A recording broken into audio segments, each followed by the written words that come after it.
Hello everyone, welcome to SIDS Passion Education. Welcome to Market Mantra. My name is Siddesh, an IITian, a teacher, an entrepreneur and a stock market trader and trainer. तो आज हम detail में discuss करने वाले हैं काफी सारी चीजों के बारे में, राइट? कि कौन से ऐसे फैक्टर्स हैं जो मार्केट को आने वाले हफ्ते में इफेक्ट कर सकते हैं, राइट? तो अगर आप एक बिगनर है या आप इंट्राडे ट्रेडिंग करते हैं तो डेफिनेटली काफी सारी चीजें जो मार्केट में आने वाले हफ्ते में होने वाली है, जो चीजें हम यहाँ पर डिस्कस करने वाले हैं, डेफिनेटली वो आपको हेल्प करेंगे। ठीक है, तो सब्सक्राइब कीजिए इस चैनल को और इस वीडियो को पूरी तरीके से देखिए, अच्छी तरीके से देखिए, राइट? अपना जो भी ट्रेडिंग जर्नल होगा वो लेके बैठिए और ये जो की लेवल्स में आज आपको देने वाला हूँ, जो भी इंपॉर्टेंट पॉइंट्स मैं आपको देने वाला हूँ आज, उनको अपने नोट्स का पार्ट जरूर बनाएं। Let's start. जो टॉपिक्स ऑफ डिस्कशन होने वाले हैं इस पर्टिकुलर सेशन के, उसकी तरफ एक बार ध्यान दे देते हैं। First I tell you what are the stocks for intraday, कौन से स्टॉक्स में आप इंट्राडे ट्रेडिंग कर सकते हैं कल के लिए। उसके पीछे का स्टॉक सिलेक्शन करने का क्या रीजन है वो भी मैं आपके साथ शेयर करूंगा, राइट? आज मैं आपको कोई भी स्विंग ट्रेडिंग का स्टॉक नहीं देने वाला। इसका सिंपल सा रीजन ये है कि अभी बजट आने वाला है, राइट? तो बजट के अराउंड जो भी ट्रेडिंग सेशंस है उसमें काफी ज्यादा वॉलेटिलिटी हो सकती है मार्केट में। तो फिलहाल आपको कोई भी स्विंग ट्रेड नहीं लेना है। बजट्स का डिसीजन आने दीजिए, उसको अच्छे से हम एनालाइज करेंगे और फिर स्विंग ट्रेडिंग के लिए हम स्टॉक्स चूज करेंगे। बजट 2022 के बारे में मेरा क्या ओपिनियन है, कुछ पॉइंट्स मैं आपको शेयर करूंगा। साथ ही साथ आने वाले दिनों में आप काफी सारे शॉर्ट्स देखोगे जो कि बजट 2022 से रिलेटेड होंगे। नेक्स्ट हम देखेंगे कि कौन से की पॉइंट्स है जो मार्केट को इफेक्ट कर सकते हैं इस पर्टिकुलर आने वाले हफ्ते में, राइट? क्या है ग्लोबल क्यूज, क्या है लोकल क्यूज, राइट? महंगाई किस तरीके से इफेक्ट करने वाली है, जो जियो पॉलिटिकल इश्यूज है वो किस तरीके से इफेक्ट करने वाले हैं हमारे मार्केट को। उसके बाद मैं आपको दूंगा की levels for Nifty and bank Nifty, जिसके बेसिस पर कल आप ट्रेड ले सकते हो और किस तरीके की साइकोलॉजी होनी चाहिए कल के मार्केट के लिए, उसकी भी बात करते हैं। तो सबसे पहले शुरू करते हैं stocks for intraday for you all tomorrow. आप देख सकते हो यहाँ पर मैंने कुछ स्टॉक्स लिखे हैं। Tata Motors, IOCL that is the Indian Oil Corporation, right? Sun Pharma, UPL, KPIT Technologies, right? Simple सा लॉजिक है, कोई कॉम्प्लेक्स चीज नहीं है इन पर्टिकुलर स्टॉक्स को सिलेक्ट करने के पीछे। सिंपल, इन पर्टिकुलर स्टॉक्स का रिजल्ट आने वाला है तो डेफिनेटली आपको बहुत सारी वॉलेटिलिटी देखने को मिल सकती है, बहुत सारा मूवमेंट आपको देखने को मिल सकता है। अगर इन पर्टिकुलर स्टॉक्स में ऑलरेडी मूवमेंट आ चुकी है तो आपको उन स्टॉक्स को इग्नोर कर देना है, उनमें ट्रेड नहीं करना है। ठीक है, राइट? तो जिस तरीके से रिजल्ट आता है उस तरीके से ये स्टॉक्स रिस्पॉन्ड करेंगे और उस हिसाब से आप अपना ट्रेड ले सकते हो इन इंट्राडे। ठीक है, टाइम फ्रेम क्या रहेगा? टाइम फ्रेम रहेगा आपके लिए 15 मिनट का और 5 मिनट का। ठीक है, थोड़ा सा ब्रॉडर पर्सपेक्टिव जानने के लिए आप एक हार का टाइम फ्रेम भी यूज कर सकते हैं। यस, जैसे आपको पता है इंट्राडे ट्रेडिंग काफी रिस्की होती है, तो आपको बिना स्टॉप लॉस के काम नहीं करना है। ठीक है, लॉस होगा, छोटा होगा, कोई दिक्कत नहीं है, बट प्रॉफिट हमेशा बड़े होने चाहिए। तो ये जो टिप है आप इंट्राडे ट्रेडिंग में जरूर यूज कीजिए और बिना स्टॉप लॉस के काम बिल्कुल मत कीजिएगा। नेक्स्ट चलो बात करते हैं बजट 2022 की। क्या ऐसे पॉइंट्स है जो बजट में मेरा ध्यान रहेगा उनकी तरफ, उनकी बात करते हैं।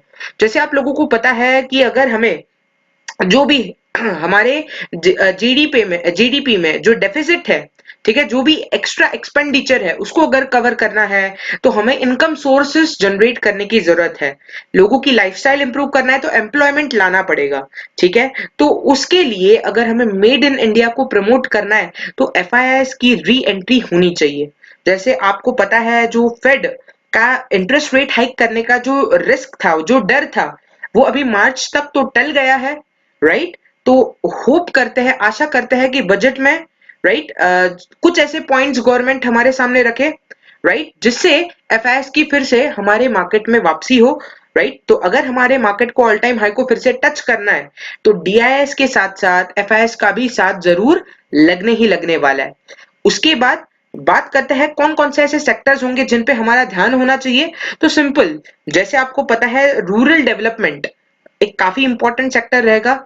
Agriculture, right. जैसे आपको पता है 70% ऑफ द पॉपुलेशन आज भी एग्रीकल्चर पे डिपेंडेंट है, तो एग्रीकल्चरल एक्टिविटीज को किस तरीके से गवर्नमेंट प्रमोट करता है, क्या कैपेक्स वहां पर डिप्लॉय करता है, क्या सब्सिडीज मिलती है फार्मर्स को, उस पे हमारी नजर होनी चाहिए, राइट। और जो आवास योजना है, प्रधानमंत्री आवास योजना, राइट, जिसके तहत है ना होम फॉर एवरीवन, ठीक है, ये जो मुहिम है उसकी तरफ भी ध्यान रहेगा कि किस तरीके से इंटरेस्ट रेट हाइक होते हैं या लोअर हो जाते हैं। साथ ही साथ अगर हम चाहते हैं कि हम एक डेवलपिंग इकोनॉमी बने, तो इंफ्रास्ट्रक्चर का बहुत ही ज्यादा इंपॉर्टेंट रोल रहने वाला है, ठीक है। तो इंफ्रास्ट्रक्चर इस पर्टिकुलर सेक्टर के लिए क्या प्लान है गवर्नमेंट के, वो सुनना काफी ज्यादा इंपॉर्टेंट रहेगा। And yes, last but not the least, किस तरीके से गवर्नमेंट प्लान कर रहा है टेक्नोलॉजी में इन्वेस्ट करने के लिए, राइट। आजकल के समय में जहां पर सारी चीजें डिजिटलाइज हो रही है, तो गवर्नमेंट का क्या प्लान है regarding the technology and it's investment, और किस तरीके से वो नए नए एंटरप्रेन्योर्स को प्रमोट करता है, वो जो अपॉर्चुनिटीज लाएंगे उन पर भी हमारी नजर होनी चाहिए, राइट। बात करें अगर पिछले 3 सालों से दो जो निजीकरण है, that is the privatisation of companies, ठीक है, तो गवर्नमेंट अपने टारगेट्स को मीट नहीं कर पा रहा है, तो बजट में हम लोग का ध्यान उस तरफ भी होगा कि जो डिवेस्टमेंट करना चाहता है, जैसे आपको पता है एलआईसी के आईपीओ के थ्रू गवर्नमेंट अपना स्टेक बेचना चाह रहा है, ठीक है। तो जब गवर्नमेंट बेचना चाह रहा है तो कोई खरीदने वाला भी तो होना चाहिए। तो पिछले 3 सालों से तो गवर्नमेंट अपना जो डिवेस्टमेंट या प्राइवेटाइजेशन का प्लान है वो अच्छे तरीके से एग्जीक्यूट नहीं कर पाया। तो देखते हैं इस साल किस तरीके से वो क्या एक अट्रैक्टिव प्लान लाता है, जिससे बड़े बड़े इन्वेस्टर्स आकर प्राइवेटाइजेशन में हिस्सा ले पाए and the government can meet its target. And the last but not the least, right, है ना, काफी जरूरी है कि अगर हमें एक डेवलप्ड इकोनॉमी बनना है तो हमें एम्प्लॉयमेंट की बात तो करनी ही पड़ेगी, राइट। तो किस तरीके से एम्प्लॉयमेंट के लिए क्या क्या प्लानिंग एंड क्या क्या सब्सिडीज वगैरह लाती है, उस तरीके से उस चीज पर हमारी काफी अच्छे से नजर होने वाली है। तो ये कुछ पॉइंट्स है बजट से, मैं एक्सपेक्ट करूंगा कि इन सारे पॉइंट्स को गवर्नमेंट अच्छे से प्रेजेंट करे, अच्छे से रिप्रेजेंट करे, और इन सारे मुद्दों पर एक परफेक्ट सोल्यूशन हम एक्सपेक्ट कर सकते हैं, राइट, ठीक है। यस, एंड जो टैक्स का स्लैब्स होते हैं उन पर भी हमारी नजर रहेगी, but as a middle class person I would not give much preference to that particular thing, ठीक है। चलो, तो यस, आगे जाने से पहले मैं आपको बताना चाहूंगा, अनाउंस करना चाहूंगा कि इस पर्टिकुलर 15 फेब से हमारा जो अल्टीमेट स्टॉक मार्केट कोर्स है, जिसमें हम स्क्रैच से लेकर आपको एडवांस लेवल तक सारी चीजें पढ़ाते हैं, right, that is the basics of stock market, technical analysis, trading psychology, risk management, money management, price action and the basics of futures and option, ये सारी ही चीजें हम आपको सिखाते हैं, राइट, ठीक है। डिस्क्रिप्शन में जो लिंक दिया है उससे आप हमारा ऐप डाउनलोड कर सकते हो, राइट। एंड साथ ही साथ इस पोस्टर के ऊपर मेरा नंबर है, आप मुझसे पर्सनली कनेक्ट भी कर सकते हो। So the price is just 3690 and the duration will be 8 months, ठीक है। तो 8 मंथ्स के साथ हम आपको एक प्रॉपर हैंड होल्डिंग सपोर्ट देंगे, राइट। जो भी बिगिनर्स है, जो मार्केट को एकदम बारीकी से समझना चाहते हैं, सीखना चाहते हैं, they can definitely enrol into this course, right. चलिए नेक्स्ट बात करते हैं कि कौन से ऐसे की पॉइंट्स होंगे जो मार्केट को इस आने वाले हफ्ते में इफेक्ट करने वाले हैं। So let's start.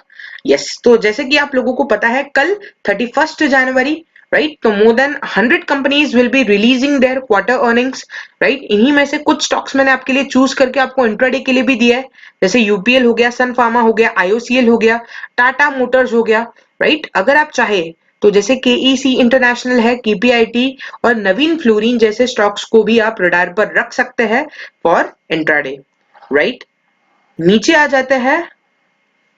यस, तो यहाँ पर आप देख सकते हो 28 जनवरी का यहाँ पर एफआईआई एंड डीआईएस का हमारे पास डेटा अवेलेबल है। तो आप देख सकते हो यहाँ पर फॉरेन इंस्टीट्यूशनल इन्वेस्टर्स लगातार जो सेलिंग कर रहे हैं उन्होंने वो कंटिन्यू रखा है, एंड नेट उन्होंने जो शेयर्स सेल किए दैट इज वर्थ ₹5,000 करोड़ के आसपास, राइट। और डीआईएस ने 3,300 करोड़ के आसपास की बाइंग की है इंडियन इक्विटी मार्केट में, ठीक है। तो आप ये डेटा देख सकते हैं एनएसई के वेबसाइट पर, आते हैं कि और कौन से की फैक्टर्स है जो मार्केट को इफेक्ट कर सकते हैं, तो यहाँ पर आप देख सकते हो। ठीक है, तो मच अवेटेड है, राइट, जो LIC का IPO है मार्च में वो आ सकता है, उसकी प्रोबेबिलिटी है। ठीक है, तो उस पर हमारी नजर रहेगी। साथ ही साथ नीचे अगर आए, यस, तो काफी बजट के दौरान काफी सारी कंपनीज अपना अर्निंग्स रिलीज करने वाली, तो उस पर भी हमारी नजर रहेगी। तो काफी काफी सारी चीजें हैं, राइट, बजट के अराउंड जो ये सारी चीजें हो रही है उस पर हमारा डेफिनेटली ध्यान देना चाहिए। ठीक है, तो मार्च में फेड का जो रेट हाइक है वो भी होने वाला है, तो किस तरीके से FIIs की सेलिंग रुक जाती है बजट के बाद या वो उसी तरीके से कंटिन्यू रहेगी, इस पर हमारी नजर होनी चाहिए।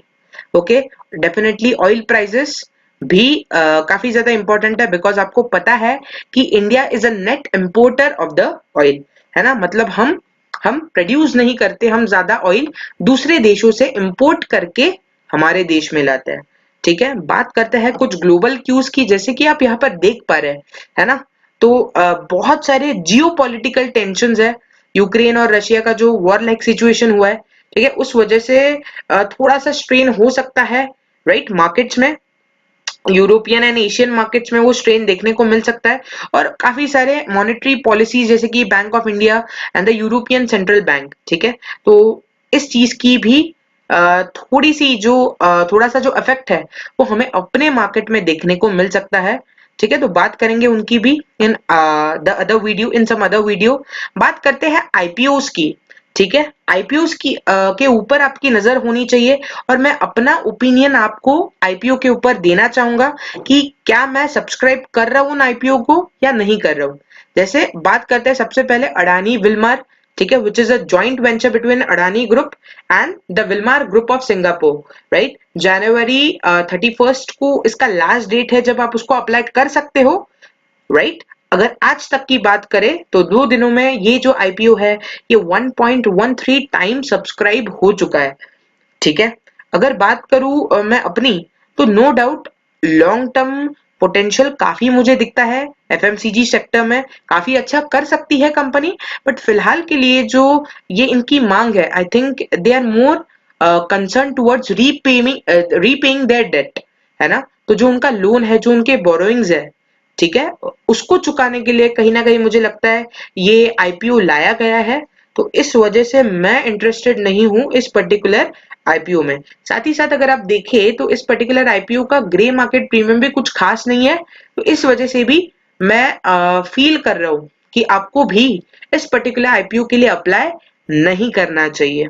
अगर नीचे आते हैं AGS ट्रांजैक्शन टेक्नोलॉजीज, ठीक है, again a very muted listing gains, है ना, काफी ज्यादा आपको नहीं मिलेंगे। तो इस पर भी मेरा यही ओपिनियन है कि आप इस चीज के लिए अप्लाई मत कीजिएगा, ना ही मैं करने वाला हूँ। ठीक है, तो February 4 को आप जैसे यहाँ पर देख पा रहे हो, वेदांत फैशन, ठीक है, तो यस, ये एक नई कंपनी है जो 4 फरवरी को अपना IPO लाने वाली है। तो एक शॉर्ट्स के माध्यम से मैं अपना ओपिनियन उस पर दूंगा। फिलहाल मैंने इसके पीछे कोई ज्यादा एनालिसिस नहीं की हुई है, तो अभी मैं इस पर कोई कमेंट नहीं करना चाहूंगा। ठीक है, तो डेफिनेटली लेट्स सी कि क्या होता है। ठीक है, अगर बात करूं मैं कोविड की, कि कितना ज्यादा कोविड इफेक्ट कर रहा है मार्केट को, तो मैं कहूंगा कि कोविड का जो इफेक्ट है वो इतना ज्यादा नहीं है, राइट। सारे लोग वर्क फ्रॉम होम करना अभी सीख चुके हैं, जो भी सस्टेनेबल एफर्ट्स लेने चाहिए थे, है ना, इकोनॉमी को स्टेबलाइज करने के लिए वो ले चुके हैं लोग और कंपनीज भी, और सारा प्रोसेस आई थिंक काफी ज्यादा स्मूथ चल रहा है। तो Covid is not a major concern currently, right. और नेक्स्ट अगर हम बात करें इसके अलावा, ठीक है, इन्फ्लेशन की, तो यूएस की जो इकोनॉमी है या यूएस का के जो लोग हैं वो काफी ज्यादा इन्फ्लेशन से इफेक्टेड हो चुके हैं, right. But I don't think कि इंडिया में अभी तक महंगाई की इतनी मार पड़ रही है। ठीक है, तो let's see, I think March के जो US फेड का रेट हाइक होगा उसके बाद कहीं ना कहीं हम महंगाई से इफेक्ट होना शुरू हो सकता है। ठीक है, उससे पहले जो बजट है, I think that is a much more important event, तो हम फिलहाल उस पर ध्यान देंगे। बात करते हैं नेक्स्ट, जो कि निफ्टी और बैंक निफ्टी के कल के लिए ट्रेडिंग लेवल्स है। तो आई होप अभी तक आप वीडियो में बने हुए हो और लेवल्स जानने के लिए एक्साइटेड हो। तो चलिए ठीक है। At the end of this video let us discuss कि निफ्टी के चार्ट पर कौन कौन से ऐसे इंपॉर्टेंट लेवल है। ओके परफेक्ट, ठीक है। तो थोड़ा सा आपको कंजेस्टेड ग्राफ दिख रहा होगा, ठीक है, बिकॉज यही आज के कल के मार्केट के लिए आपके इंपॉर्टेंट लेवल्स बनने वाले हैं। तो जैसे कि आप देख सकते हैं ये डेली टाइम फ्रेम मैंने ओपन करके रखा है आपके लिए। तो कोई भी एक स्ट्रॉन्ग कंफर्मेटरी कैंडलस्टिक पैटर्न नहीं बनता हुआ दिख रहा है, राइट।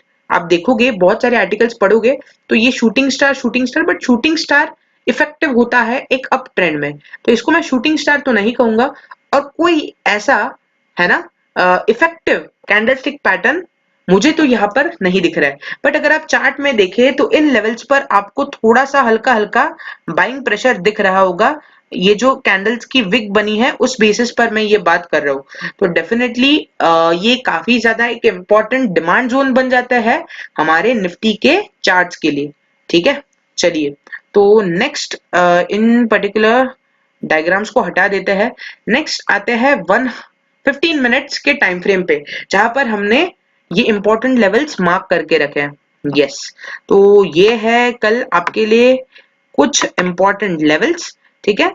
तो सुबह आपको क्या करना है, एसजीएक्स निफ्टी को एक बार देख लेना है, जिससे आपको ये पता चल जाएगा कि what are the gap up and gap down scenarios, और उस हिसाब से मैंने आपके लिए यहाँ पर लेवल्स ड्रॉ करके रखे हुए हैं, ठीक है। अगर मार्केट कल 17,171 के ऊपर सस्टेन कर जाता है तो डेफिनेटली आप लॉन्ग की पोजीशंस बना सकते हो, राइट। और अगर कल मार्केट गैप डाउन ओपन होता है तो क्रूशियल लेवल्स जो रहने वाले हैं दैट इज 17,007 वो जो लेवल है। और अगर उसके भी नीचे गैप अप खुलता है मार्केट तो डेफिनेटली 16,880 का एक काफी ज्यादा इंपॉर्टेंट लेवल होने वाला है, राइट। ठीक है, ये जोन्स किस तरीके से बनाते हैं, किस तरीके से हम ये रेंजेस बना सकते हैं, डेफिनेटली मैं आने वाले समय पर इस पर एक वीडियो जरूर बनाऊंगा। किस तरीके से ये जो की लेवल्स मैंने मार्क किए हैं 15 मिनट टाइम फ्रेम और मल्टी टाइम फ्रेम एनालिसिस करके, मैं आपको ये बिल्कुल आने वाले वीडियोस में ये आपको सिखाऊंगा, ठीक है। अगर आप चाहते हो कि मैं इस पर एक डिटेल्ड वीडियो बनाऊं तो आप कमेंट सेक्शन में प्लीज अपने सजेशंस को रखें, ओके। चलिए तो नेक्स्ट जो चीज है आते हैं बैंक निफ्टी पे। तो ज्यादा मेरा फोकस नहीं होता बैंक निफ्टी पे, राइट, इसलिए मैं ज्यादा ध्यान नहीं देता। तो यस, सीधे चलते हैं डेली टाइम फ्रेम पे बैंक निफ्टी के एनालिसिस करने के लिए। यस, यहाँ पर आपको दिख रहा है ना, इस रेड कैंडल के पहले एक काफी तगड़ा बुल सैश यहाँ पर बन चुका था मार्केट में, बट अनफॉर्चुनेटली मार्केट उस चीज को सस्टेन नहीं कर पाया और फिर से एक नीचे की तरफ वो आपको पुल बैक दे रहा है। आते हैं 1 आवर टाइम फ्रेम पे। यस, तो 1 आवर टाइम फ्रेम पे ये कुछ की लेवल्स मैं आपके लिए ड्रॉ कर रहा हूँ। जैसे आपको दिख रहा है कुछ कुछ एक ये हैमर के तरीके का ये कैंडल बन रहा है, ठीक है। बट लेट्स सी, कल की ओपनिंग काफी ज्यादा क्रूशियल रहेगी मार्केट के लिए, ठीक है। तो ओपनिंग के ऊपर डिफाइन होगा किस तरीके से हमारा ट्रेडिंग पैटर्न होगा, राइट। तो फिलहाल के लिए आप समझ सकते हो कि ये जो लेवल है दैट इज 37,100 और 37,086 का लेवल, ये काफी ज्यादा एक इंपॉर्टेंट डिमांड जोन की तरह काम कर रहा है। अगर मार्केट उसको ब्रेक करता है, राइट, और उसके नीचे जो 36,929 का लेवल है उसको अगर मार्केट ब्रेक करता है तो आराम से आप 36,376 के टारगेट के लिए आप जा सकते हो, राइट। और अगर मार्केट गैप डाउन ओपन करके इसी लेवल से एक पुल बैक लेता है ऊपर की तरफ तो डेफिनेटली आप छोटे से स्टॉप लॉस के साथ एक लॉन्ग की पोजीशन बना सकते हैं, ठीक है। तो यस, ओवरऑल अगर मैं बात करूं निफ्टी और बैंक निफ्टी के लिए, राइट, तो जो मेरा ओपिनियन है कि जो ग्लोबल क्यूज और लोकल क्यूज है दोनों ही एक न्यूट्रल सेंटिमेंट बना रहे हैं मार्केट के लिए, और साथ ही साथ एक काफी इंपॉर्टेंट इवेंट जो कि बजट 2022 है, राइट, उसकी वजह से काफी ज्यादा वॉलेटिलिटी हो सकती है मार्केट में। तो मैं चाहूंगा कि अगर आप एक बिगिनर है, राइट, और आप ज्यादा प्रो ट्रेडर नहीं है तो आई विल सजेस्ट कि आप कल ट्रेडिंग को अवॉइड करें, राइट।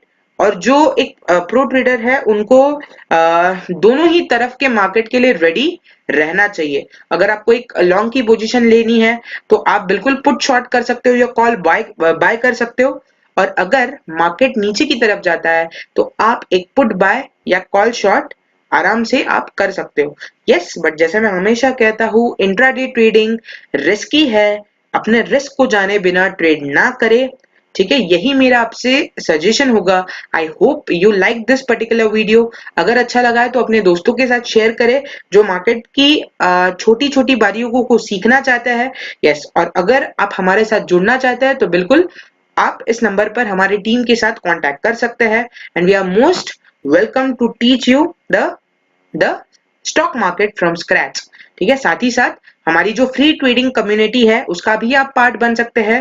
राइट, क्या करना है आपको, गूगल प्ले स्टोर पे हमारा ऐप आपको डाउनलोड करना है, link is given in the description. ठीक है, तो आप उसको डाउनलोड करके रजिस्टर कर सकते हैं, एंड इस तरीके से आप हमारे साथ जुड़ सकते हैं। I hope you enjoyed the video. Do subscribe the channel, share it, अपने सजेशंस को कमेंट सेक्शन में लिखे। Thank you, have a nice day, have a profitable day, bye bye, take care.